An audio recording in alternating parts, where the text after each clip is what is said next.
Hello, habari, naitwa mtaalamu wako Josia Stefano, karibu kwenye kipindi cha afya. Na leo tutakwenda kuzungumzia mada inayohusiana na mfumo wa uzazi wa mwanamke. Na mada hiyo si nyingine bali ni pelvic inflammatory diseases au PID. Sasa PID ni nini? PID ni magonjwa yanayoathiri mfumo wa uzazi wa mwanamke, nikiwa na maana ya mirija inayopitisha mayai, yani fallopian tubes, lakini pia mfuko wa kutunzia mimba unaojulikana kama uterus pamoja na ovaries. Sasa twende tukaangalie sababu za PID au maambukizi kwenye mfumo wa uzazi wa mwanamke.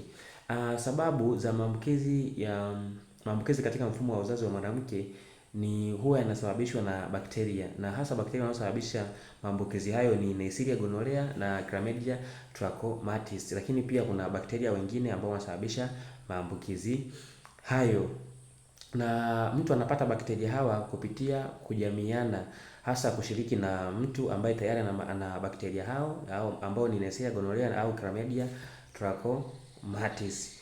Na pia kama nilivyosema mwanzo, mtu anaweza kupata PID baada ya kujifungua, lakini pia baada ya mimba kutoka au kuwekewa kitanzi, hasa kwa njia zisizo kuwa salama.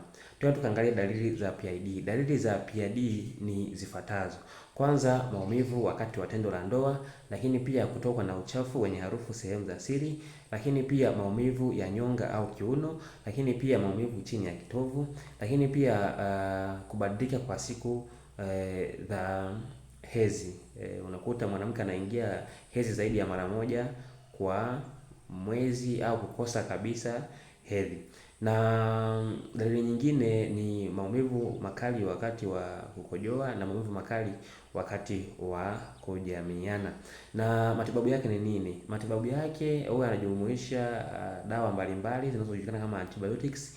Kwa hiyo mtu kama una shida hii au na moja ya dalili nilizozitaja hapo juu, unaweza kaenda kwenye hospitali yoyote iliyopo karibu na wewe, utafanyiwa uchunguzi na utapewa tiba sahihi. Naitwa Josiah Stefano, mtaalamu wako wa afya. Kumbuka, afya bora ni mtaji wako.